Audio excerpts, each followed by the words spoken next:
Hello again and welcome to another episode of the Franchise Everything podcast, where we talk about everything and anything franchising. Today we're at Hogs Breath Cleveland, joined by Tom Elliott, CEO, and Alison Ossendryver. You're the COO, aren't you, Alison? I am, sure. Great. Thank you for joining us here in beautiful Cleveland. Yes. So we'll kick it off. We're going to talk about the Hogs Breath franchise business model. So we'll start with you, Tom. You're new CEO into there. You've been here about 4 months now and been all over the country. What's happening in Hogs land? Yeah, well, I think if you look at the industry in general, there's some green shoots starting to appear. I think the last 5 years has been extremely challenging. Interest rate heights, Who would have known? Yeah, exactly right. Yep. Our business wasn't alone in that space. In fact, I think some of the issues maybe were compounded because we are sort of a destination, not an impulse type transaction. But as I said, there's some green shoots starting to emerge. Obviously, some welcome news from the RBA over the past few months, and more of that to come would be welcome. Seeing things loosening up a bit. Yeah, exactly right. Discretionary spend, absolutely on the rise. And our numbers would suggest that into quarter four. I mean, our same-store sales growth were up double digits.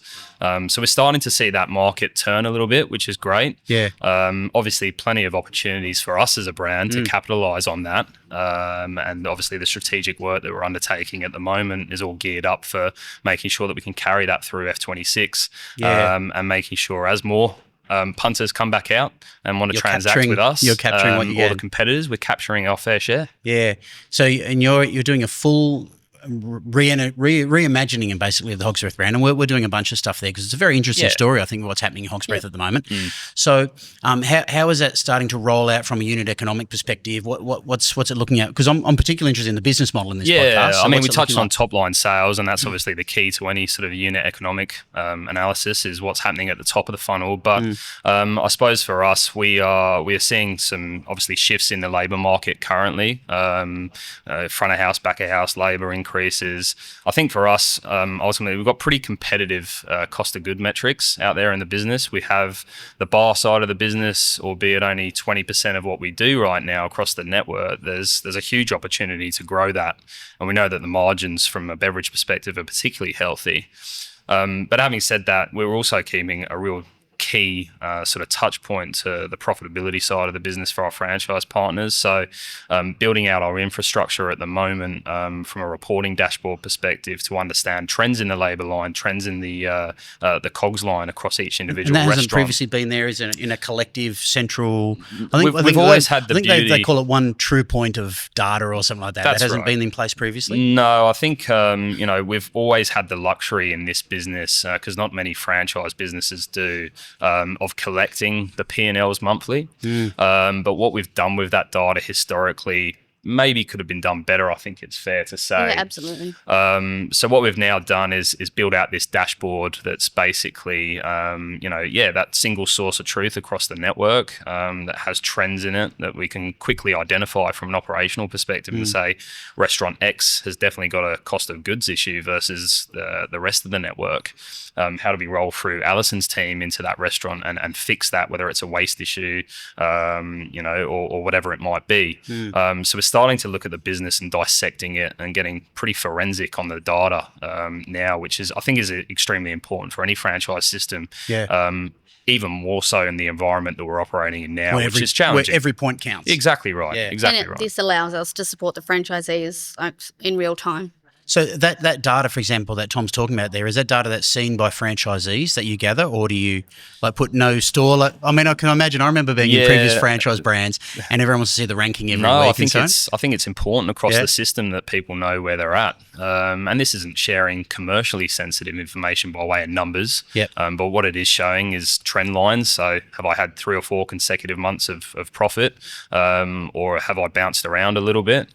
And then following the bouncing ball down to say, okay, well, maybe I'm a restaurateur or a franchise partner down in Victoria that can identify an issue up in Queensland across the system. Maybe I'm going to jump on the phone and give that individual a call and say, listen, have you tried XYZ strategy? Because I've just had the team come through and do it for me.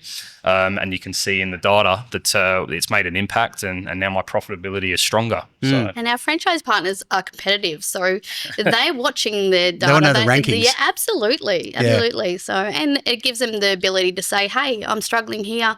How's that? How are you doing this? How are you achieving that? What can I do better? I can I imagine. think you'll see some of the leading franchise systems globally now are not backwards in coming forwards around some of their data with their franchise partners. I think it's healthy. I agree. And I think those franchise brands that sort of shy away from that are missing a trick, to be perfectly honest with you.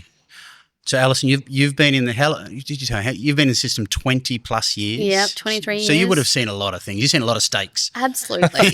Absolutely. A lot of things, a lot of great stories. Yeah. Yeah, absolutely. So as far as how's the system rolled out? So from when you first started, what is the system looking like now going forward? As Tom and you are all reimagining the business now, how is it rolling out from a system perspective and changes, and to benefit franchise partners in particular going forward? Yeah, I just think that through the years we've evolved, we've tightened up our structures, we've got procedures, we're very strongly focused on training in all levels, from franchisees, managers. We have in-store trainers that we communicate directly with. So we now have adopted different technologies that assist us run our business better, to to get a bit more insight on what's going on behind the scenes.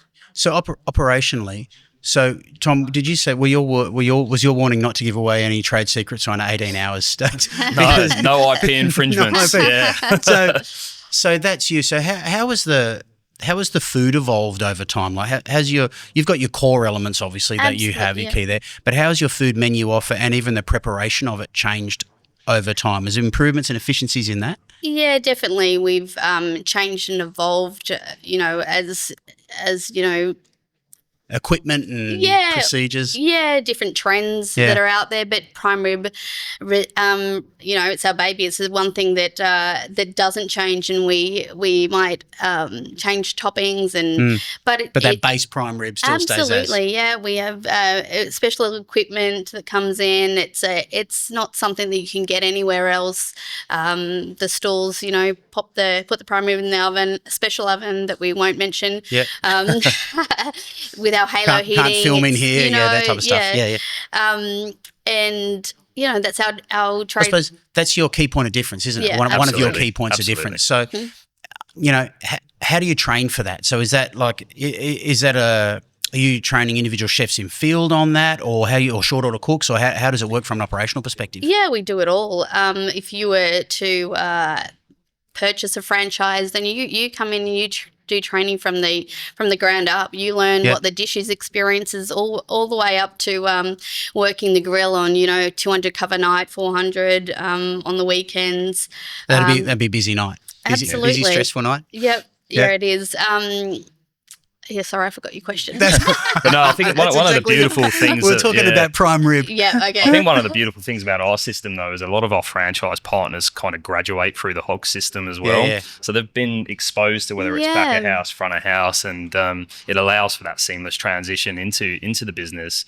But equally, I think it's a model that you can pick up if you've got that industry experience, whether it's hospitality, retail franchising, or whatever it might be, because it's a brand that's been around for 36 years and we've got tried and tested systems and processes and modules in place. It's actually quite easy to pick up and then to execute. So how long is training, by the way? How do you structure your training? Look, we have obviously recognition for prior learning. So if you've got experience and you're a chef and you come into this business, or you've ran a hotel, it will be adapted for you. But if you have not come in with no experience, could be 8 weeks. It's really based on your individual needs. So you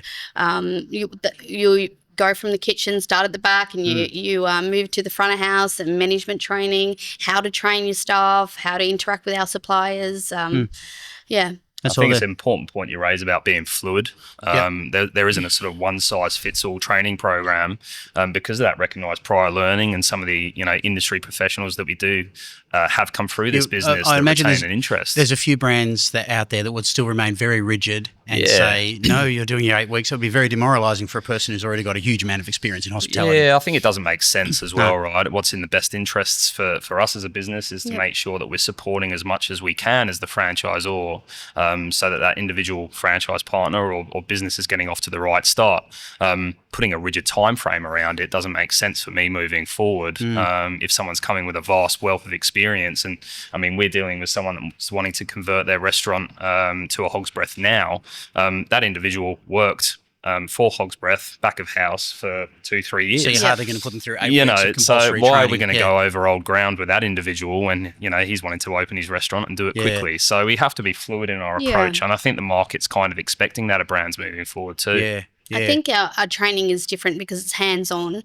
Also, this is an opportunity, like our Hogs Breath DNA or our pink blood is part of the training is an opportunity for us to make sure that we're on flowing that to the franchisee or the managers. So it's a culture thing, really, isn't it? Absolutely, yeah. So that's just as important of being able to, do a roster or a stock take. It's trying to make sure that our guests and our customers walking in the door are getting that feel and what we're known for. Excellent. So for someone coming into the business, I mean, the $1 million question is price and fees and all that sort of stuff. Because I mean, it's silly if we're talking about a franchise business model not to cover that. So can you talk me through the fee structure, how it looks from, say even entry to give? I know you can't give exact prices. Look at the size of places, but and then ongoing fees as well. Yeah, well, I think it's a good question because we're doing a lot of work at the moment around cost of entry. I think gone are the days where we could sort of say $1 to $1.5 million cuts it, and that was normally sort of like rule of thumb. Yeah, that's right. I mean, it comes back to the original conversation we had around franchise partner profitability and making sure there's a payback for the franchisee. So we've had to look internally and go, well, what's the cost of entry need to be moving forward for us? So we're doing a lot of work around that. And Alison obviously looking at kitchen efficiencies or back of house. Because that has flows straight through to your ops, doesn't it? Yeah, well, absolutely. And it knocks on effect to labour component and cost of goods component as well.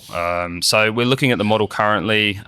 We think that a 200 to 300 square metre model is ample space for a Hogs Breath moving forward. And what's this size again? Sorry? Oh, this would be closer to 450 plus. Yeah, it's one of our sort of legacy restaurants, and you can see the real estate. Well, maybe you can't, but the real estate that we've got behind us is challenging on a busy Friday, Saturday night when you've got the front bar, you've got the back of house, you've got a very big dine-in real estate as well. That for us moving forward around the model, we think can be refined and open us up to different opportunities for growth moving forward.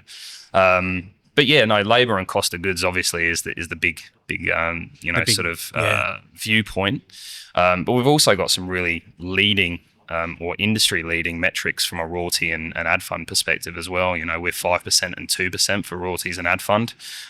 You'll be hard pressed to find a food and beverage franchise out there that's got a better fee structure to free up more profitability and capital. It's like we're saying is normally in around that 10 to 12 combined range, 10 to 12% combined range. And beyond some brands as well, right? So, we've got a model that we feel that is set up for both owner-operators, but then also investors that want to come in, and we've got a pretty healthy blend, I'd say, out there in the network and have done historically of owner-operators. I mean, we're sitting in this restaurant now, and it's a husband and wife family team. They've got their kids here, school holidays, obviously. But equally, I can see kids. We're not allowed to have them on camera, of course. Not because of me, but because of YouTube.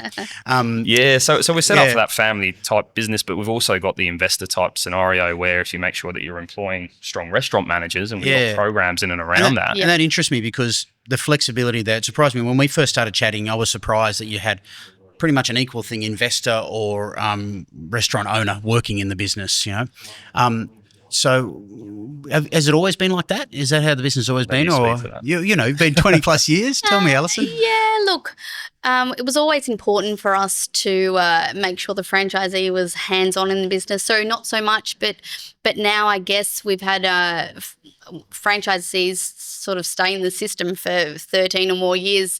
I've seen them have their kids, raise their kids, now getting married. So it's evolved, and they're traveling. They're older franchisees. So it needs traveling. to run partly under managed by life necessity. Yeah, almost. Absolutely. We've got lots of franchisees that have a trusted manager. They trust our training program, so that they're traveling around Australia or taking holidays and coming back, and they know that they've got the support that they need. So from an ops perspective, that must be sometimes investor stuff must not freak you out, but sometimes you might go, how are we going to make this work? Yeah, so you have like a management training program. Can you tell us about the managers training program that you put in place? Yeah, look, at the moment, we offer a free training program, so it runs for 6 weeks. We do some hands-on training. We do online training. We provide them with the tools, a support person through our training manager who engages with them on a weekly basis. So they're covering how to run their business, how to highlight things that could be done better, and not only that, in these groups we minimize it to 6 people. So it's a pretty tight learning group then. And we are building their own support crew. Yeah. Again, they can reach out to each other and what's going on, how can I do this better, or how are you finding this, how's that working for you? So they create their own little network together. Absolutely. Of store I think managers. that's the core, that we are one big family, and we support each other, and we want to make sure that we are building those relationships. And So, Tom, how are you managing it from conversations between investor and person in the business running it? I mean, do those conversations differ much with the investors you're talking to? I think the principles are still the same. I mean, if you're sort of peeling it all back, what do we do? We're in the people business, right? And that comes down to the team environment, obviously at restaurant level, but then also the guest experience. So there are synergies between the conversations. Equally, there's obviously differences. But I think the principles still remain the same. If you're nailing the guest experience, if you've got a handle on what your business is doing from a number perspective, and then you're plugging in the right system to fix the issue that's occurring in your business, for us, we can have that conversation at investor level, and equally we can have that conversation at owner operator level and still have the same cut through, I think, from a management team perspective. Even the stuff coming through your website and everything now, because you haven't put a lot out there yet as far as, hey, we're looking for people. This is like the kickoff of it, isn't it? It is. What's the sort of split like? Is it a 50-50 split, investor to restaurant it is. It's an interesting one. I think I wouldn't know the industry benchmarks on that, but we do see sort of a 50-50 split. Yep. I would say it's over-indexing in owner operator at the moment, but there's still a healthy demand out there for people looking to invest back into the industry as a whole and franchising, obviously.